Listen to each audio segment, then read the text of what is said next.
de retrouver notre nouvelle conférence. Et cette fois-ci, nous allons donc accueillir donc Marie-Claude chez Shopify.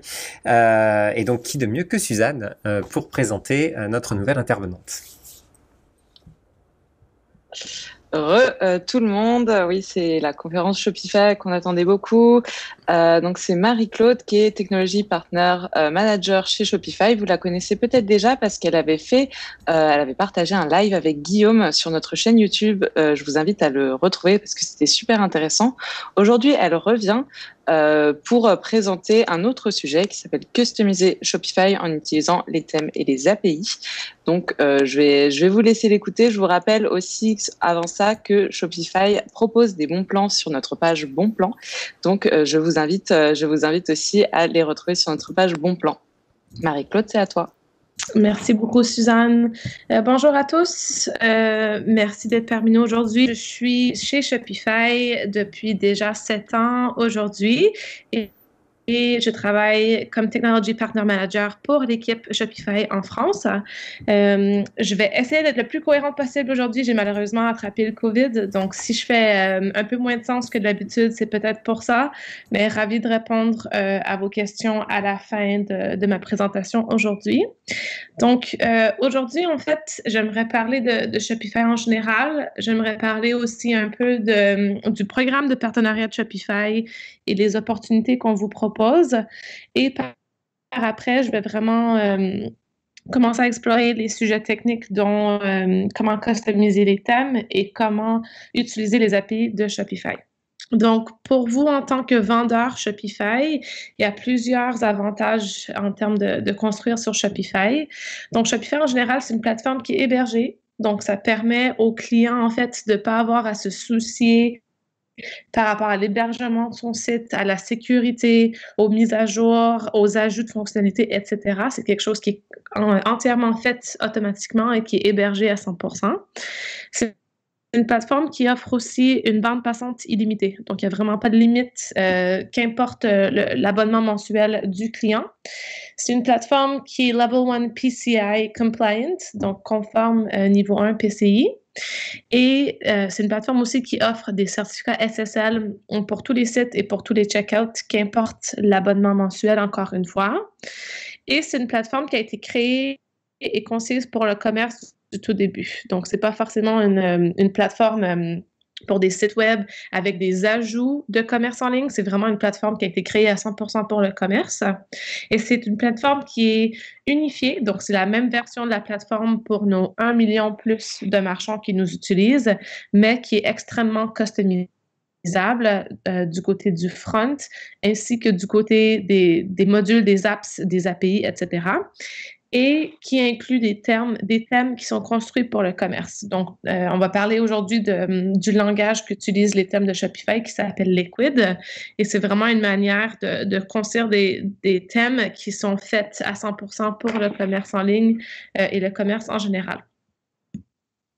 Donc, en gros, quel est le programme de partenariat de Shopify? Donc, vraiment, il y a 4 différents buckets par rapport aux partenaires Shopify. Donc, les premiers, c'est des partenaires qu'on appelle développeurs.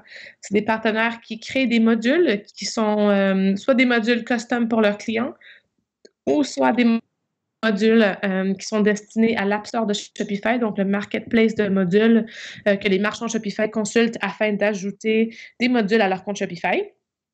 Il y a le deuxième bucket qu'on appelle vraiment les Shopify Partners, qui sont des partenaires qui sont plus global, je dirais, en termes de qu'est-ce qu'ils offrent à leurs clients. Donc, c'est vraiment la mise en place des comptes Shopify, la customisation du thème, les ajouts des fiches produits, etc. Le troisième bucket, c'est qu'est-ce qu'on appelle les affiliés. Donc, c'est des partenaires qui ont déjà un site ou un blog, par exemple, avec beaucoup de contenu, où ils utilisent leur contenu pour rediriger du trafic vers Shopify et qui font un pourcentage des abonnements que les nouveaux inscrits donnent à Shopify à tous les mois. Et dernièrement, on a ce qu'on appelle les partenaires Shopify Plus. Donc, c'est des partenaires qui aident les marchands plus de niveau entreprise à construire leur site ou qui font des solutions technologiques, des modules, des apps pour les marchands d'une plus grande taille. Donc, pour vous, en tant que vendeur, de services Shopify, il y a plusieurs différentes opportunités qui sont disponibles. Donc, premièrement, c'est tout simplement la mise en place générale d'une boutique Shopify. Donc, l'ajout des produits, la configuration des réglages, etc.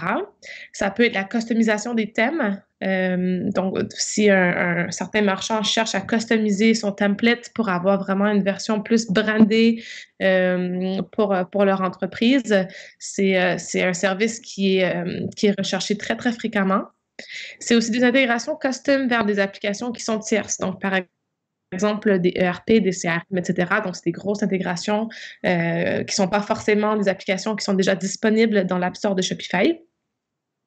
C'est des développements de modules qui sont destinés vers l'App Store de Shopify. Donc, Shopify, en général, propose des fonctionnalités pour 80% des marchands, par exemple. Et si c'est une fonctionnalité que peut-être seulement le 20% des marchands va utiliser, on le laisse à l'écosystème de notre App Store. Donc, ça donne beaucoup d'opportunités pour nos partenaires de créer des modules et de pouvoir charger des frais mensuels pour leurs modules et de créer une entreprise et une business basée sur les modules qu'ils ont créés pour l'App Store.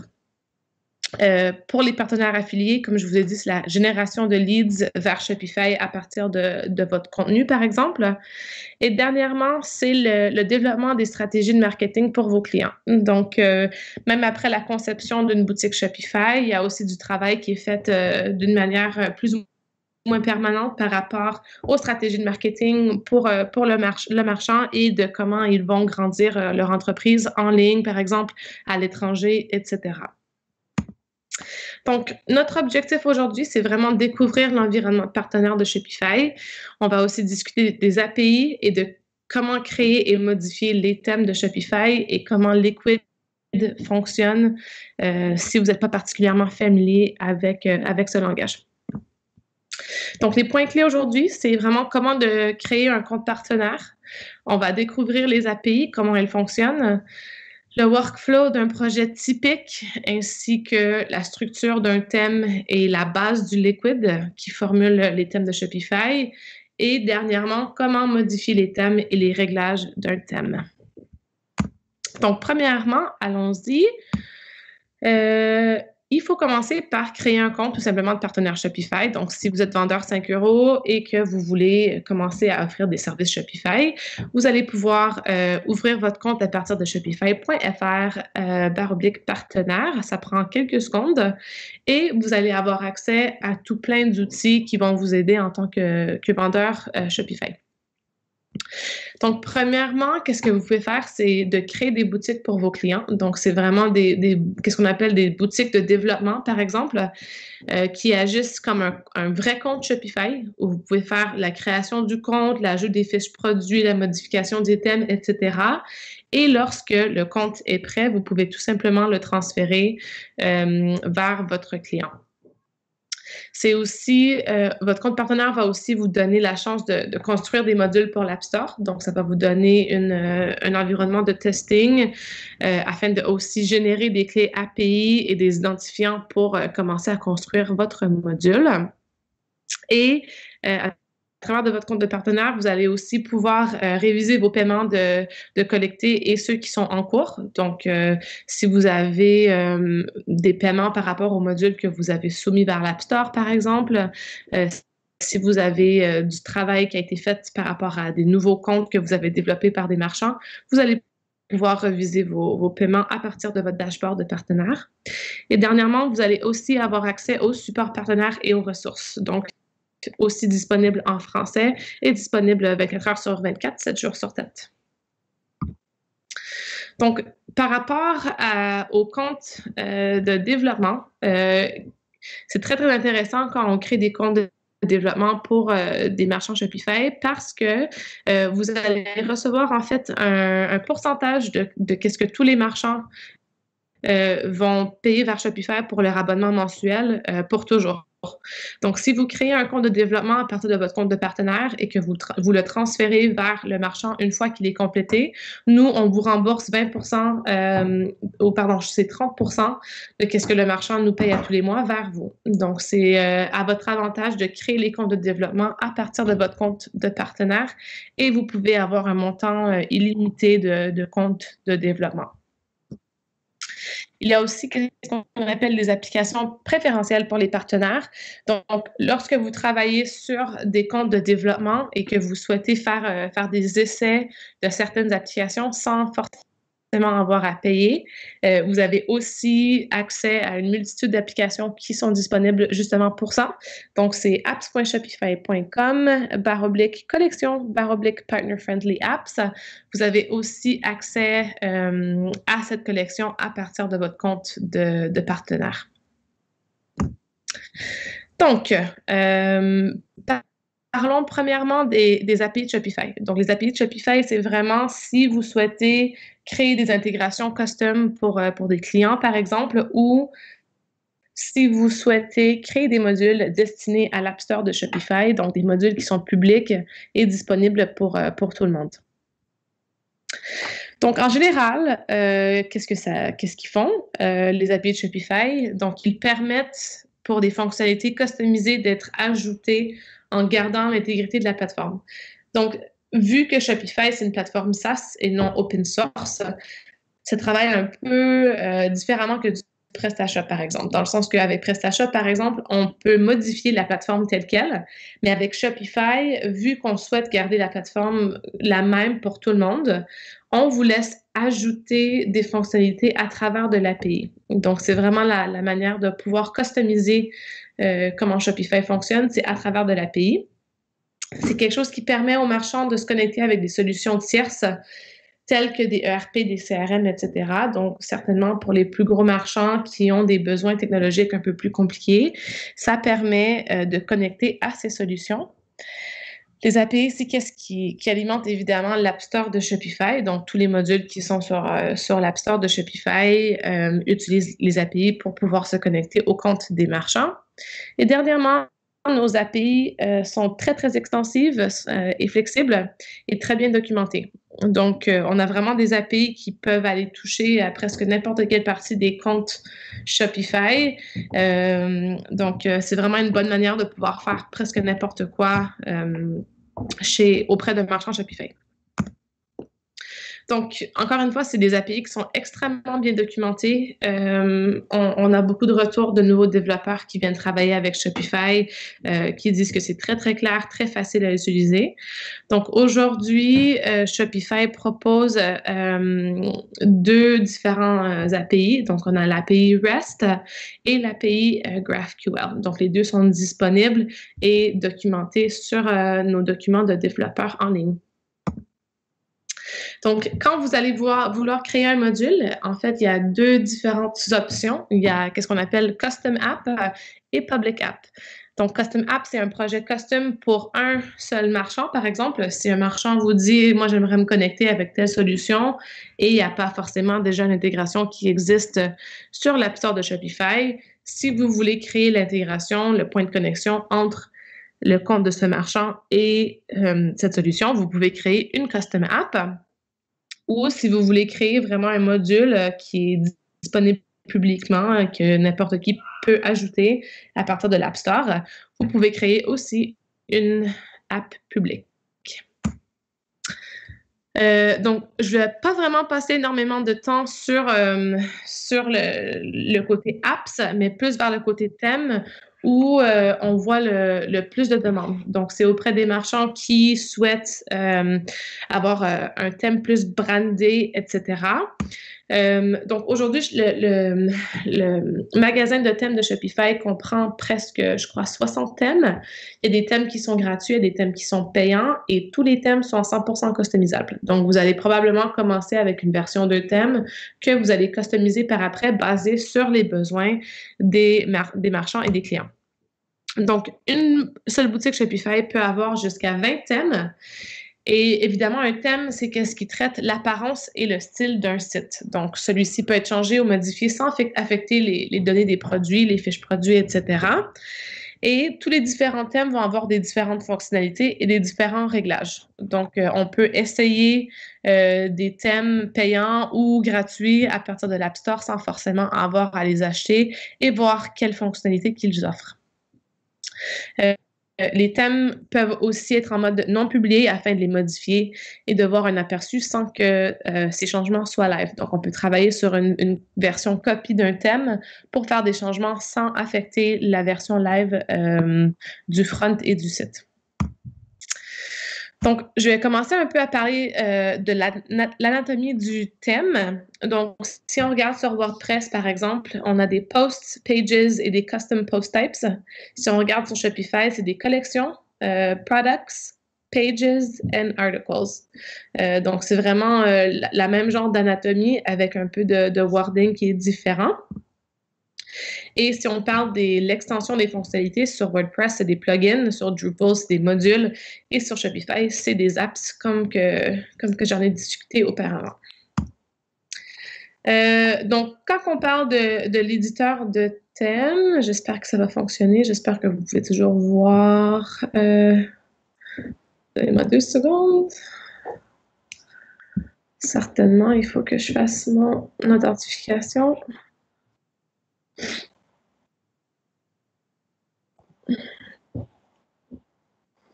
Donnez-moi 2 secondes. Tout va bien. En attendant, on va voir le site de Shopify. Hein. N'oubliez pas, si vous avez envie de vous inscrire, hein, vous pouvez sans problème y aller. Je laisse comme ça Marie-Claude se loguer tranquillement pour la suite de sa conférence. Donc n'oubliez pas que vous pourrez trouver aussi en replay, hein, si les informations vont assez vite, ne vous inquiétez pas, vous pourrez tout retrouver dans les jours qui viennent. Top, donc j'y arrive. Et normalement, vous allez pouvoir voir dans quelques secondes l'éditeur de thème. Donc, l'éditeur de thème, c'est vraiment qu'est-ce qui donne les options de faire des modifications de base à un thème sans forcément avoir à aller dans le code d'un thème.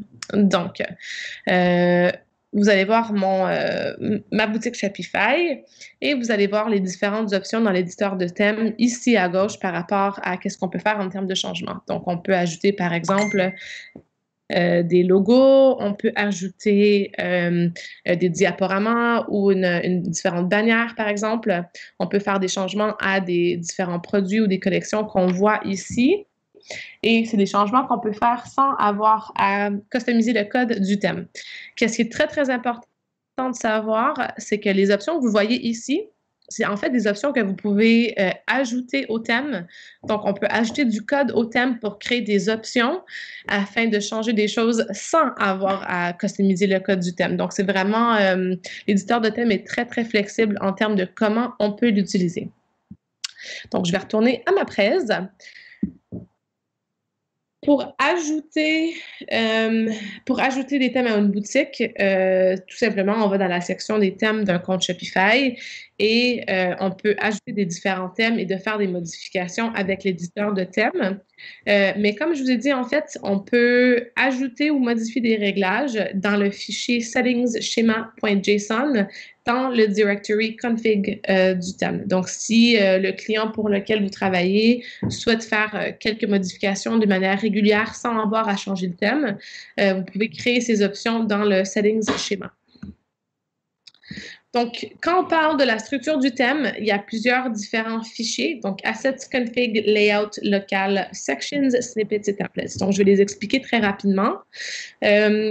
Pour assets, c'est une filière qui contient tous les assets qui sont utilisés dans un thème, en incluant les images, les style sheets CSS et les fichiers JavaScript, par exemple. Dans la config, ça inclut 2 fichiers JSON qui contrôlent les options dans l'éditeur de thème, comme je viens d'en discuter, et qui permettent à un développeur de customiser les options qui sont disponibles pour modifier un thème sans avoir à modifier le code. Pour les layouts, c'est une filière qui va contenir, par exemple, le thème.liquid, qui c'est celui qui inclut le plus gros wrapper, qui inclut le header, le footer, par exemple, qui va aussi inclure les layouts pour la page produit, la page collection, etc. La filière locale sont utilisées pour appliquer des traductions au thème, par exemple, si un marchand souhaite avoir plusieurs différents langages à leur site. Les sections, ce sont des modules qui sont du style drag and drop et qui sont réutilisables, qui peuvent être modifiés et réorganisés par l'utilisateur du thème et qui sont facilement modifiables par un marchand ou un client, par exemple, comme des widgets sur WordPress. Les templates, on va voir, c'est tout ce qui contient les autres templates liquides, par exemple ceux pour les fiches produits, les articles, les pages de création de clients, etc. Et ceux-ci vont généralement inclure des snippets, par exemple, et qui vont retourner du contenu dans le thème .liquid. Les snippets vont contenir tous les snippets liquides d'un thème qui vont essentiellement des petits morceaux de code qui peuvent être référencés dans d'autres templates d'un thème. Vous pouvez, par exemple, utiliser le tag liquid include pour charger un snippet dans votre thème. Donc, parlons rapidement de Liquid. J'ai très peu de temps qui me reste, mais je vais essayer d'aller le plus rapidement possible. Qu'est-ce que Liquid? Liquid, c'est un langage de template open source qui a été créé par Shopify et écrit en Ruby. Celui-ci est la base des thèmes Shopify et est utilisé pour charger du contenu de manière dynamique sur les fronts des boutiques. Ça fait à peu près depuis 2006 que Liquid existe et qui est maintenant utilisé par des autres grosses applications telles que Zendesk et Salesforce, par exemple. Donc, je vais essayer d'aller très vite. Mais comme Guillaume l'a dit, le contenu va être disponible par après si vous voulez aller pouvoir le revoir. Donc, les objets Liquid, ils contiennent je vais dire en anglais parce que les traductions sont pas très bonnes en français, mais les Liquid Objects vont contenir des attributes qui vont rendre du contenu dynamique sur une page. Donc, par exemple, le Product Object va contenir un attribute qui est appelé Title, qui peut être utilisé pour rendre le titre d'un produit. Donc, vous allez le voir ici en bas dans mon exemple, product.title. Et les objets liquid sont aussi référencés, par exemple, en tant que liquid variables. Donc, vous allez peut-être en entendre parler en tant que liquid variables. Et pour rendre un project attribute, vous pouvez envelopper le nom d'un object avec, je ne sais pas comment le dire en français, mais vous pouvez voir un exemple en avant de vous. Donc, par exemple, chaque objet liquid a un ensemble d'attributes. Donc, par exemple, product.vendor ou article.author. On a aussi la liquid cheat sheet qui est disponible en ligne pour pouvoir vous guider dans la bonne direction. Si on parle de tags, les tags liquid sont une logique de programmation qui disent au template quoi faire. Donc, les tags sont emballés avec les caractères suivants. Un exemple de base serait, par exemple, un control flow tag qui crée des conditions qui décident si les blocs de code liquid sont exécutés ou non. Donc, par exemple, if page handle equals about me, on exécute le code qui va venir par après. Pour les if statements, c'est quelque chose qui va faire quelque chose, par exemple, seulement si la condition est vraie ou est true. Donc, si if, condition ici, faire quelque chose, end if, par exemple. Donc, c'est assez intuitif. Un autre exemple avec des control flow tags. Donc, si on veut vérifier si l'image existe, if collection image exists, code qui montre l'image, end if. Si on parle de filters, les filters sont une méthode simple qui modifie le rendement des chiffres, strings, variables et objects. Ils sont placés à l'intérieur des output tags et sont dénotés par un pipe character. Donc, on peut dire par exemple product title, le pipe character et le filtre downcase. Si on parle des filtres URL et HTML, les filters URL rendent les liens vers des assets sur le Content Delivery Network de Shopify. Ils sont aussi utilisés pour créer des liens pour filtrer des collections et des blogs. Donc, par exemple, asset URL va retourner l'URL d'un fichier dans la filière assets d'un thème. Et par exemple, style sheet tag va générer un tag de style sheet. Donc, ici, on appelle le fichier theme.css avec le asset URL et le style sheet tag. Si on veut utiliser des URL filters pour créer des liens, on peut le faire, par exemple, avec Liquid, comme je viens de vous montrer. Donc, product vendor, URL for vendor. Et ça va nous donner le URL de la collection et du product vendor. Quelques autres exemples ici avec l'équivalent en HTML, par exemple. Et je parlais aussi de l'ajout des style sheets et des scripts. Donc, encore une fois, je vais le faire assez rapidement, je suis désolée.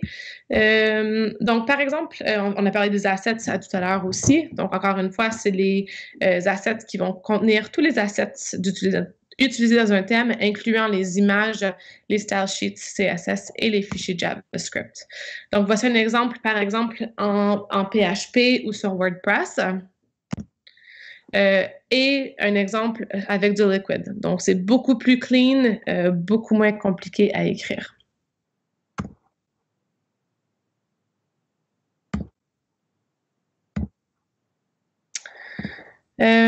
Donc, les templates, encore une fois, c'est vraiment qu'est-ce qui va rendre du contenu de manière dynamique pour des différents types de pages sur le front. Donc, articles, produits, collection, une page 404, par exemple. Donc, pour visionner le template avec lequel vous travaillez, donc on peut utiliser l'object template qui va être utilisé à l'intérieur du tag body du thème .liquid. Donc, encore une fois, c'est un exemple PHP WordPress. Et l'équivalent, par exemple, sur Shopify avec Liquid.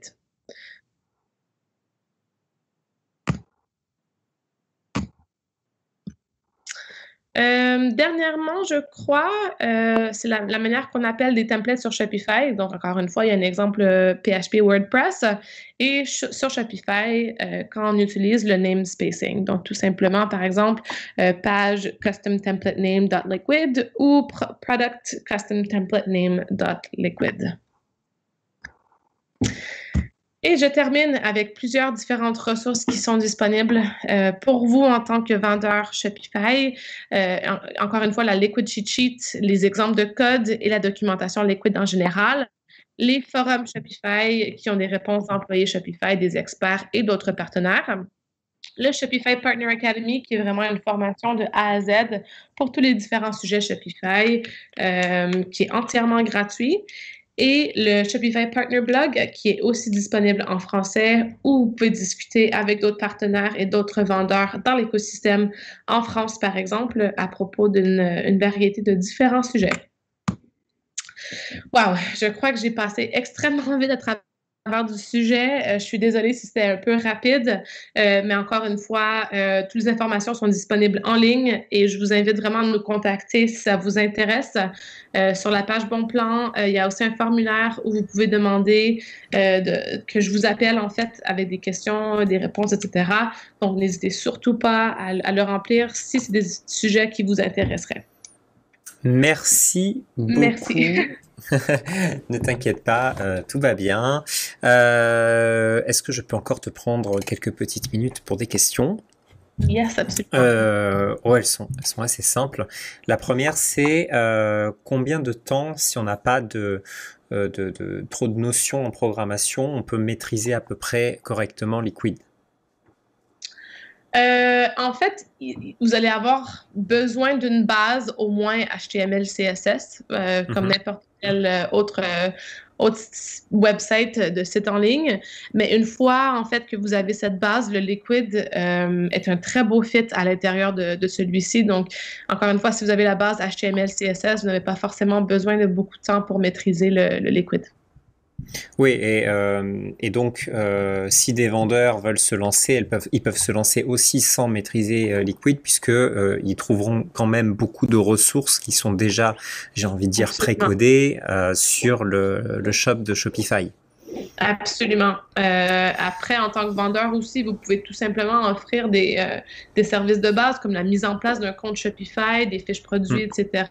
C'est pas toujours forcément nécessaire de commencer à customiser le thème. Mais si vous voulez le faire, il y a énormément de ressources qui sont disponibles.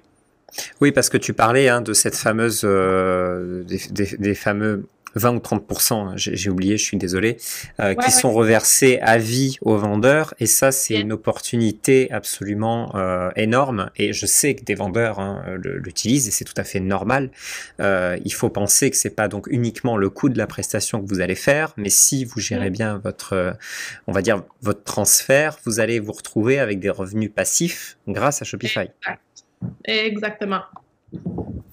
C'est pour ça que enfin, je précise parce que c'est relativement intéressant et donc on a beaucoup de vendeurs déjà qui l'utilisent et donc je ne peux qu'encourager à l'utiliser aussi. C'est une part de revenus qui est absolument non négligeable. Voilà. Oui, et si on a travaillé sur, je sais pas, une vingtaine, trentaine de comptes au cours de l'année, ça commence à faire du beau revenu.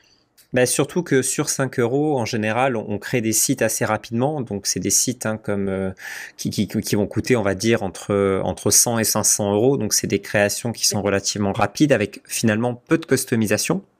Et donc, derrière, c'est vrai que le revenu complémentaire est relativement intéressant. Et ça, c'est vrai que c'est quelque chose qui vous démarque vraiment des autres.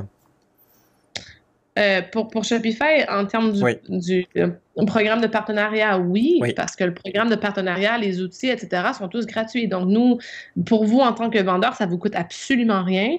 Mais au fil du temps, encore une fois, c'est que du revenu additionnel. Donc, il y a vraiment que des avantages à faire partie du programme de partenariat de Shopify. Vous avez aussi des ressources pour ceux qui ne connaissent pas grand-chose au HTML, CSS. Vous avez d'autres cours ou vous avez que des cours sur... C'est une question que j'ai aussi. Une question. Je crois que le Shopify Partner Academy, qui est entièrement gratuit, va aussi avoir la formation de base HTML, CSS. Sinon, il y a énormément de ressources gratuites en ligne qui existent aussi pour vous former. Bien sûr. Ben écoute, je te remercie beaucoup, Marie-Claude. En tout cas, on va te laisser te reposer, de profiter de ton week-end. Grand merci à toi. N'hésitez pas à revoir la présentation si jamais c'est allé un peu vite. De toute façon, les slides sont très explicatives. Vous retrouvez de toute façon aussi toutes les explications directement sur Shopify.